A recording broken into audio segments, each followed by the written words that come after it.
to the IT Woodworker podcast. I am your host, Chris Kousoulas, and I'm joined with a couple of familiar faces here, Lee Grant and Nick Santilli. Gentlemen, it's always a pleasure Hey, to have you on. How's everybody doing? Doing well. great. Well, I wanted to start out and say we are recording this on July 25th of 2024. This is 6 days after what is being called the worst global IT outage in history. So we wanted to just touch on a few things, and as most of the folks understand, it has to do with CrowdStrike and what happened globally over the last week. But I thought it would be important to just kind of touch on, maybe there's some novices who are just tuning into this. Would one of you guys just like to explain what CrowdStrike does? What is the reason why people have CrowdStrike on their systems? Let's just start out there if that's Yeah. okay. You take that one, Nick, and then I'll deal with the driver stuff. Yeah, so CrowdStrike is an endpoint protection solution, piece of software that runs on user devices. They have a number of CrowdStrike has a number of solutions. Most of them fall under the Falcon product category or product naming.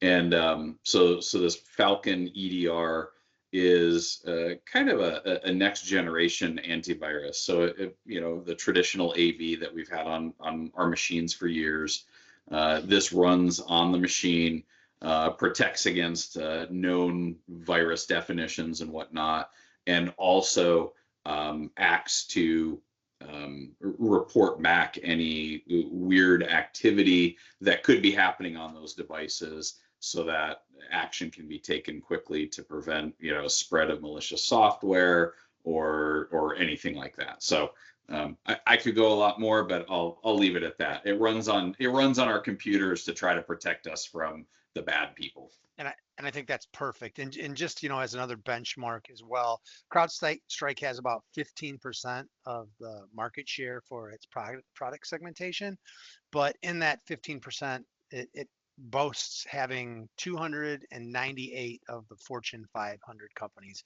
So you could argue, although it only has 15%, it has a pretty hefty margin when it has almost 300 of the Fortune 500s out there. Yeah, we can definitely supply a weighted number to that 15%. Yeah. So to kind of go under the hood a little bit, and I'll try to keep this as quick and easy for the general audience. So Windows drivers come in two flavors: kernel mode and user mode. Kernel mode is you're actually running on the hardware, and it requires, some drivers require that. They require that deep of information. Kernel mode drivers are not segregated at all, so they can cause what we saw, a blue screen of death. In this case, Falcon requires a kernel mode driver. What was released was a .sys file that, for lack of a better term, let's just call it a configuration file. It's what's called a P code file, but we'll call it a configuration file just for the general audience. And it was all zeros. So kernel mode drivers I'm sure, are still predominantly written in C, the language called C, or named C. And there was a point, there's some code in the driver that didn't check for null. So there was a pointer, it pointed to a location 0000 in hexadecimal 00009C, and the 9C is an offset. That's a non-addressable space on an Intel processor or in Windows. So that's what happened. Basically, Windows did exactly what it was supposed to do. Someone's trying to access unaccessible memory. I'm shutting down.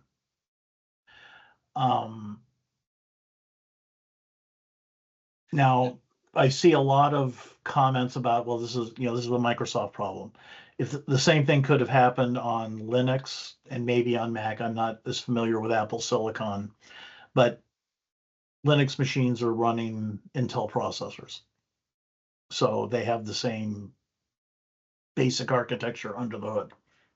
Well, but before you get into too much of the architecture, though, I do want to talk about kernel access, and there's an important piece here, because from a security perspective, a user cannot access the kernel, right? Yes. And so from a security perspective, if I'm going to put software on my machine that is going to alert me or alert administrators, hey, somebody's poking around on this machine that shouldn't, it's beneficial to be out of the user's hands, because if it's not running in kernel mode, there's greater possibility of a hacker who gains access to a user's system to go, oh, there's this anti-hacking, malware AV.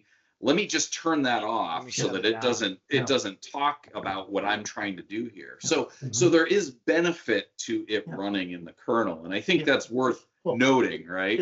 Well, it's not that it's not even a benefit. It's really a requirement for enterprises.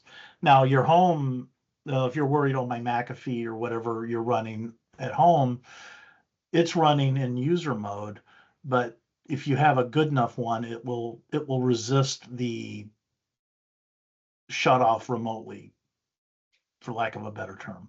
Well, and you mentioned Mac OS. So Mac OS doesn't allow access to kernel by third party developers, and we can get into some of why they do, but they have a way of preventing and authorizing the access of a CrowdStrike client running on their machine. So it's handled differently, but and also they own all the hardware. How many companies manufacture Windows boxes? 100, 200? I have no idea. It could be more. How many manufacture Macs? One. So that benefits them a lot. But certainly. But so if you think about, okay, you have this kernel mode. Microsoft came up with a solution for this. They came up with a way of having an API into kernel mode that would allow something like CrowdStrike to basically have a bad config file, and it doesn't bring down the operating system.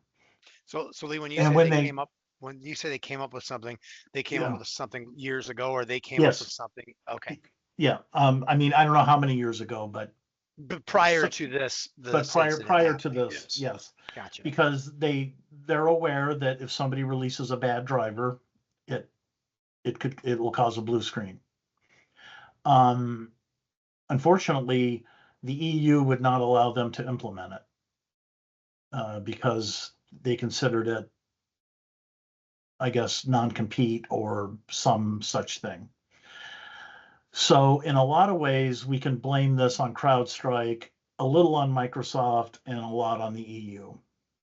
But I don't want to go down those rabbit holes. Ultimately, the issue was, or the issue it probably will turn out to be, it's a process problem. So I'm sure a lot of your listeners are aware of a concept called DevOps, where you test new code, test it, create a deployment package, deploy it, test it again. Okay, it's good. Push out the deployment package. My guess is I'm sure they did all their QA. Somehow this file in the deployment package got corrupted. It wasn't retested again using the deployment to verify that it wasn't working, and then it was pushed out. So somewhere in the CrowdStrike process, there's a problem that they need to clean up. Obviously, they need to clean up the code that doesn't check for a null pointer, but I don't want some poor junior developer to be smacked around because he wrote bad code. If that happened, I wouldn't be here, because I've written bad code within the last hour. So it comes down to the effect, and as we all know, all of our listeners and viewers of this podcast, I'm the I'm the tinfoil hat wearing, the sky is falling, the sky is falling. Well, the sky fell on Friday. Well, it didn't fall. It a little bit of it tipped off. And we saw how fragile our systems are. I haven't checked today, but as far as I know, Delta is still not fully up and running. As a big Delta customer, that concerns me. Did you see Southwest didn't really suffer because they're on Their technology super is so old. Yeah. That made me Well, laugh. Well, it's one of those. So, did either of you watch the reboot of Battlestar Galactica that came out maybe 20 years ago? That's 20 years. I don't It remember. was on Sci-Fi Network. It ran. It's very You possible. guys really should watch it. It's an amazing show. But in the first episode, they're talking about Battlestar Galactica is old technology. It's not networked in with all the other Earth ships. So the Cylons got information from Baltar and basically stuck a virus in the system, took down all the ships. The fighters couldn't fight. Everything was interconnected, probably with an AI, I'll add. But the Galactica wasn't, so it was able to at least fight back and fight, and the rest of the story goes on. So when you say that it didn't affect Southwest because they run on older systems, well, that's there's nothing wrong with that. Right, I mean, right. If you're I'm trying to think of it's a meme, but NASA spent how much money trying to develop a pen that could write in 0G. How did the Soviets fix it? They used a pencil. So there's always the idea that, well, technology is cool and we're geeks and we love it. Sometimes an older way of doing something is best. So in a nutshell, for people that are listening that aren't as technically advanced as the two of you, there was some bad code that got through because of a process that wasn't completely followed. Is our assumption, or is your assumption? That is what from a software engineering perspective, and having been a software engineer for almost 40 years, that is how. So never ascribe to malice what can be explained by incompetence. Is that the correct quote? I don't think somebody could have maliciously done this. Well, but I don't think so. So before I understood more of the technical accounting of how this came to be, my first thought, I was borrowing your tinfoil hat, Lee, because my first thought was, what cybersecurity company, especially a flagship one like CrowdStrike, wants to be plastered across the headlines for having a security incident that led to this, right? So my initial thought was, there's no way they didn't QA a software release that has this kind of implication. This has got to be, draft number one of the story, and then later we'll hear more that comes out. Since understanding the architecture and what actually happened, Microsoft has to approve any kernel-based software that goes out. So that's done, right? CrowdStrike has gone through that process, and what runs on these machines has been blessed by Microsoft in a lengthy review process. But it's important, right, that sys file doesn't go through that process. And that's what I'm getting to. The main driver bits that use this configuration file do.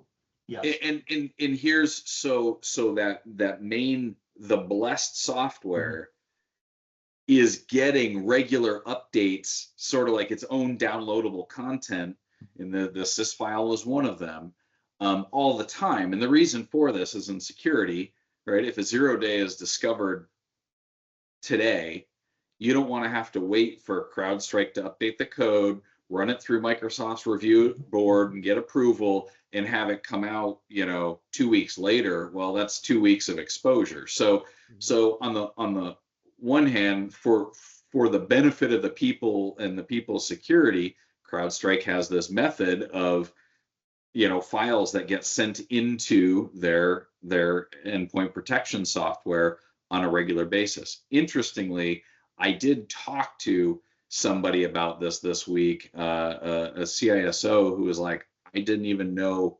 CrowdStrike did that. It makes sense that they do, but I didn't know they were doing that. That's kind of, if CrowdStrike isn't being forthright about that, or, like, hey, this is kind of how we do this stuff, that's something worth working on the communication around. But anyway, the punchline for me is a major software release goes through pretty comprehensive QA testing before it's approved. A little sys file that's going out on an hourly or daily or whatever basis all the time, I can see a little bit more how that maybe slipped through the cracks on getting proper testing done to it. We'd like to think it doesn't, but clearly it happened. So, but if we were to talk to, so I'm sure everybody out there has some sort of an antivirus. I use Malwarebytes as my primary defense software, and it gets updates all the time. Sometimes it updates the full application, but it gets new signatures for viruses and for malware. right. So think of that as this is sort of the same thing, but for the enterprise. A 0-day must have been found last week. And it must have been a serious one to force a rushed push out. And we don't know about every 0-day that comes out. In fact, usually companies are told, hey, we found a 0-day, researchers find it, and you never hear about it. CrowdStrike. You shouldn't hear about it. Yeah, you don't hear about it until the researcher says, hey, it's been 3 months, you haven't fixed this. Yeah. And then they make it public so people know. So so to bring this to what we normally talk about, could AI have solved this? No. A better QA process would have solved it, would have prevented it. So, but mistakes are going to happen no matter what. You could have the most perfect process, and it's only as strong as everybody that each step of the way. And if something is skipped, maybe somebody was on vacation last week that needed to, that the person that does one step of the process. So how do we prevent that? Well, you really can't, because humans are imperfect people. We're an imperfect species. That's a point, and that's a good question. We know how CrowdStrike could have prevented it, or couldn't have, because people are imperfect. Yeah. So as a consumer who runs a product, is there any way I don't know how. How would a consumer running that product been able to stop what happened?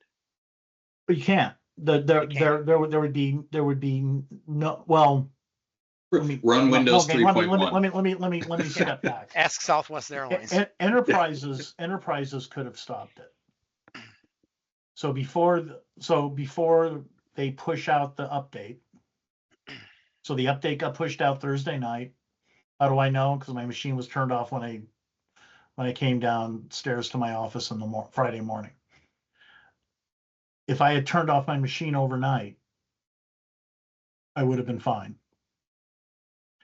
So can enterprises say, okay, you guys are on double secret probation, you guys being CrowdStrike. Every update, we're going to take your update, and then we're going to run it through our process. We're going to take a machine that we have, we're going to push it out, and we're going to make sure that it will boot and it doesn't blue screen. Is that really feasible, though? I mean, is that really a feasible? Well, versus how many billions of dollars got lost in not only just economically, the airlines, the company Nick and I work for, they had how many people on a call bridge for almost 48 hours trying to fix everything? I thought it was, yeah. Our help desk was down. I mean, we are a large. I mean, we have data centers across the U.S. We have a large managed service provider. We're a large managed service provider, and our help desk was down. So now this has happened potentially to customers. They're calling us up. You basically got put on hold. So, Well, so Chris, is it worth the 2 hours to test it before you push it out? Yeah, I think it is. I think if you had asked that a week ago, people would go, no, it's fine. But and I think it was the chief security officer at CrowdStrike, made a statement about, we earned the trust of our customers around the world in drips over years, and we lost it in buckets, Friday, Thursday night, Friday morning, whatever.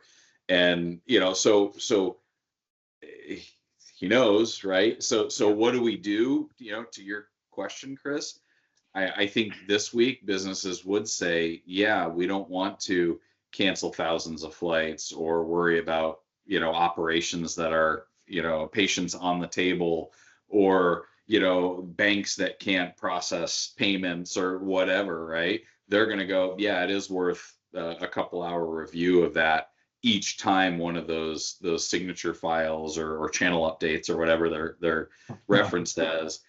I'm sure that will become process for a lot of those big companies who, whether they decide to stick with CrowdStrike or not, hey, what is coming into our systems? Do we know that it's fully functional before we roll it out? And really, and can we extrapolate that a little further? I mean, Nick and I are, we keep our ear to the ground on a lot of this stuff. I watch, YouTube videos from, Microsoft people and from technologists. I didn't know that something like this could really happen. I think Nick was the same way. It's like, I didn't know something like this could happen. That were surprised. And so if Nick and I don't know, and if a lot of really experienced technical people didn't know, that means that a lot of bad guys in the world maybe didn't know. Now they do. So now they have essentially, there's now a new vector. Yeah. Because name a competitor at CrowdStrike. I don't know. It's not my Carbon Black, SentinelOne. Yeah. So I'm assuming they have something very similar. So now you have however many competitors there are, multiply the issue by that, and now that's how many more vectors bad guys have. They're all running at the kernel level, so you can't, if you're on Windows, you're not getting away from that. And that was one of my thoughts, so I put on my bad guy hat a little bit. I wear a lot of hats, borrow your tinfoil, or my bad guy, whatever. I put on my bad guy hat a little bit this week and was trying to go through, like, how would I take advantage of this? And I would imagine there are people out there that have looked at the kernel access and how do we get around that, and seeing this in action, I'm sure there's a reinvigorated focus by people with bad intent on how can we profit off of that. How can we get into that? Inject our own channel code into channel updates to hijack a kernel. But it doesn't even have to be that, right? I mean, in those first 48, 36 hours where people were scrambling, if somebody had posted hey, here's how to fix it, download this file and run this, how many opportunities to just have ransomware. users put malware straight Oh, on. Lord, yeah. Mm. And now And they're so- probably set and ready with that piece. They to could do it. it could very well be. And So- I'm hoping that the next one of these that happens, I'm either retired or dead, because it was, I mean, it's a. Love that it- positive it brings every time. Retired or dead. Well, the retired part is positive. The dead part is just, inevitable. But it's, and I don't put a bad guy. I'm not like Nick. I'm not a security guy. I don't put bad guy hats on. But I was thinking, is it, this is just alerting people to how something like this could happen. Well, and that's And again, that's something like this could happen on Linux, and it could happen on a Mac, because it hasn't happened. What it means is it hasn't happened yet. And if I'm a bad guy and I'm looking to have an effect on the world's economy, I'm not going to go after Linux boxes. I'm going to go after Windows boxes. Yeah. I mean, I don't. 1% of Windows boxes, by the way. Yes. I mean, Still very small. 8.5 million. Yeah. I mean, Unbelievable. and not like my Windows box, because I don't need CrowdStrike, because that's an enterprise thing. But this is, but how many people get links all the time in email that are sketchy, and they don't, and they click it, and the next thing you know, their machine is armed. So this is again a Or you're reminder going through that that known before training that I've had to take multiple times. yeah. Well, yeah. I mean, we've taken it all, but I have friends that are retired and older, and I clicked on I got this email from Best Buy saying, the Geek Squad found something with your laptop, and I said, did you buy a service plan from Geek Squad? No. Delete it and block it. Then delete it, and but I was able to help them. Nothing. It wasn't a ransomware or anything, but at the end of the day, my statement to everybody listening is, even if it says it came from your best friend for 50 years, don't click any links on it. Call them. Call them and say, hey, did you send me this email? And if the email, no, I didn't send it, then somebody's either spoofed their address or they've been hit and they need to get checked out. Because one of the first things a lot of these guys do is they go through your address list and they pump out emails from you, thinking, okay, well, they're friends of his, so his or her, and so just be careful. Well, So I have a question. Yeah, go ahead. I have a question, Nick, and if you want to jump in, if we don't want to go down this path, that's fine. But so as we said, CrowdStrike, they're in a lot of enterprise organizations, so that 15% number is really a lot bigger. And we saw it was the biggest global shutdown anywhere or ever. What other products are there out there that this could potentially do the same thing? Because if I'm those bad actors, that's what I'm looking at. Because in CrowdStrike's defense, they're going to be pretty locked and loaded on their processes for a long time now, because they cannot afford to have something like this happen. But what other products are out there that touch so many huge organizations that could be exposed just like this? Yeah, I mean, I mentioned already Carbon Black, SentinelOne, McAfee, Sophos, Microsoft Defender. But these are just security. list, Any storage, is it networking devices? Yeah. Sorry, A hard drive has a kernel driver. I mean, you don't update hard drive. I mean, that's usually done at the BIOS level, but there are. I mean, thank God printer drivers are now user mode. I remember when they weren't. Yeah. But here's I'm gonna question that. You've got to, and you've got to have an angle to hold somebody hostage and profit from that, right? I mean, there are very nefarious people out there that might not be motivated by the money, more so by the leverage or the power, so Just to so say they maybe could do it. yeah, just to say they could do it. Yeah, But yeah, yeah, there's the criminal you're right. element of it. There's the, give me $1 million, or, I'm going to turn off all your stuff. But then there's just the, as I said, state actors who want, Confusion they and want, systems down, they want to affect the economy in the disruption. Western Yeah, world. yeah. Because when, so anybody who's a fan of, techno Battlestar thrillers, Galactica. That's what I was reading techno thrillers. I mean, one of the things that, that's a plot point in many of them are the computers get brought down before, like, China wants to invade Taiwan. So they basically, well, let's say this happened. China decided to take the time of the disruption in the US and Europe, decide, okay, now's the time to invade Taiwan. By the time we recover and see what But happens, yeah, it's I too mean, late. I don't know how much the military was affected. My hope is that the military uses something better than CrowdStrike, but I don't know.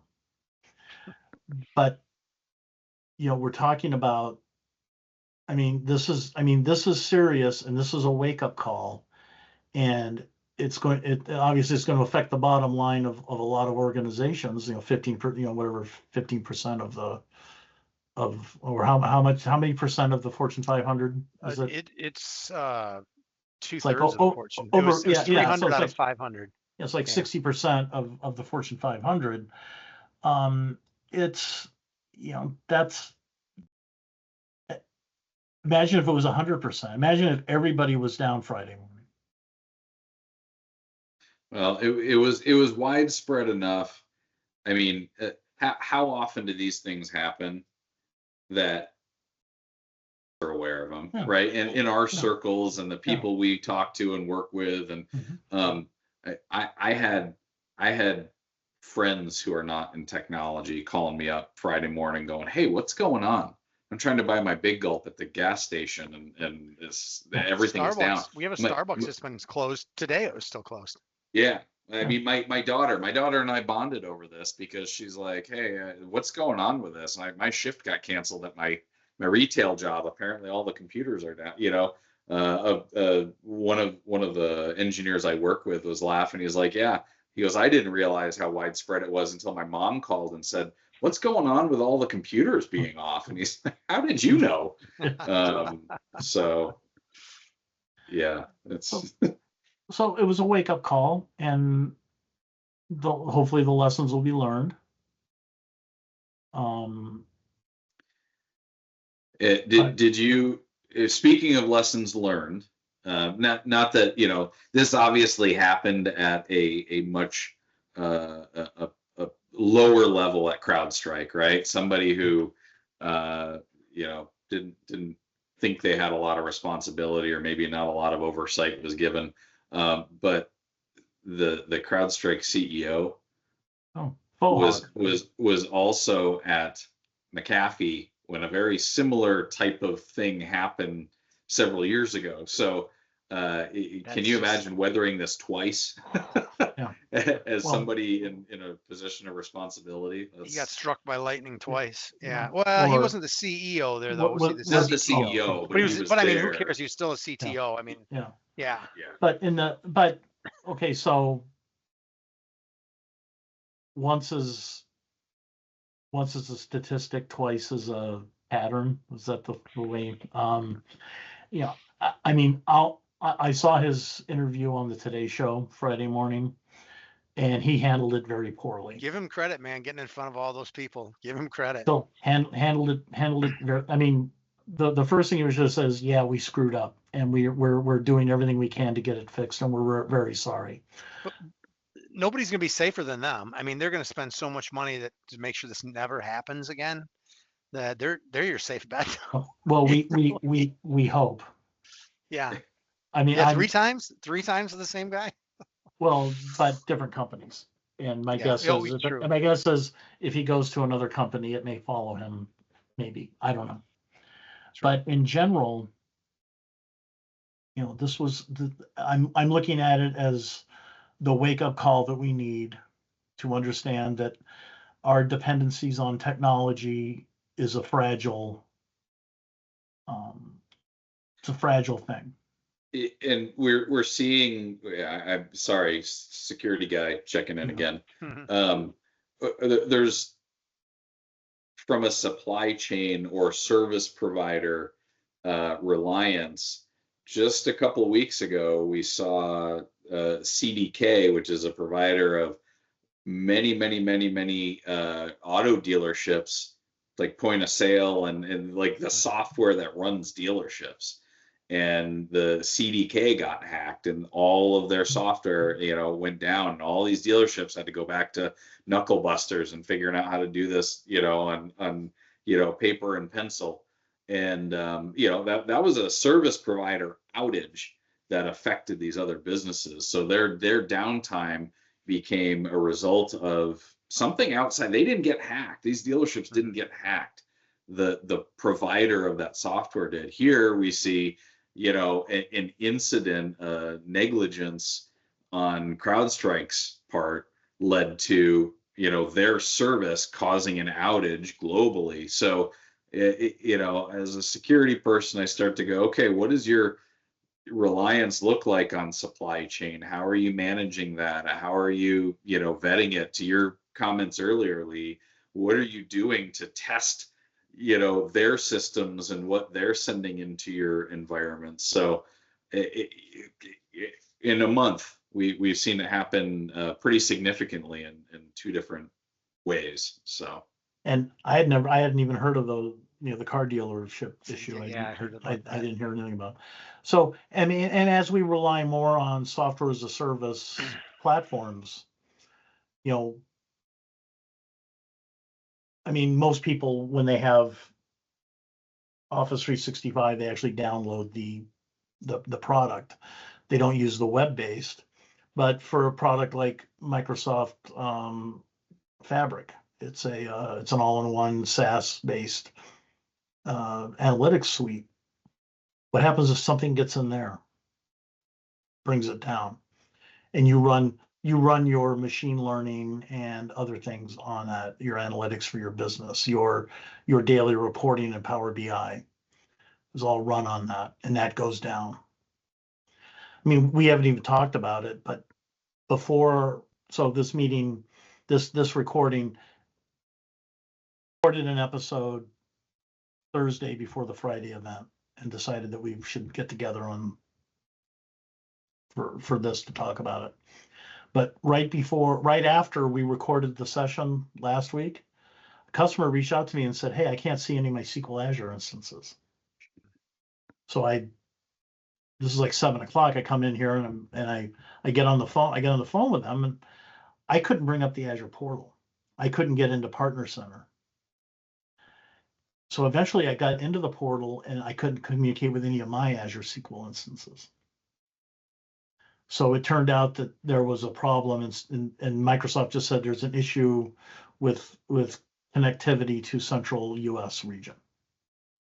So of course, when I got up in the morning and I saw the CrowdStrike thing, I'm like, is this related?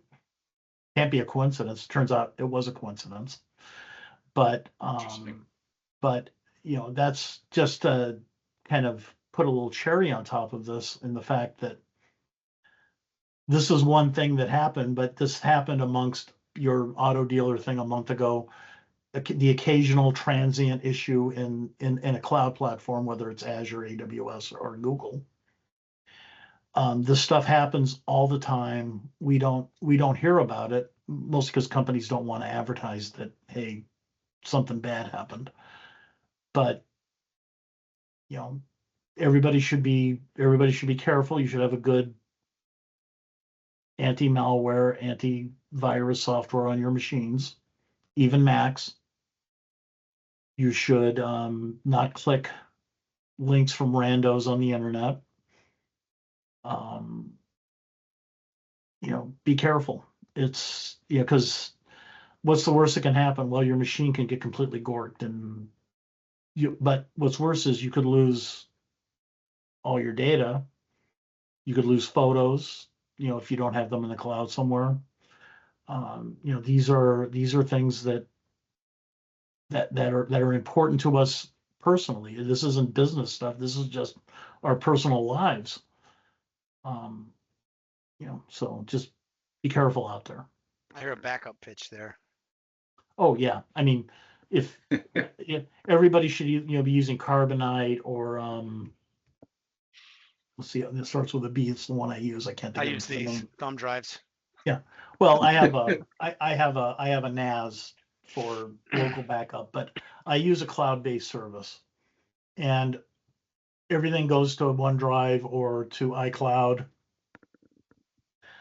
or on this my big disk here. But what if something were to get in and take the disk out? I mean, it's just it's vital that practice good computer hygiene. So if you see Chris drop that thumb drive in a parking lot, don't say, "Cool, I got a free memory. Pick it up and put it into your machine." And it says all Chris's financials on it, so I want to plug it in and see what's there, right? But what's really on there is Chris's evil. He's been taking notes, and he wrote something to steal all of your data. So Well, Lee, those are some good parting words. Nick, what would you have to say? Yeah, I mean,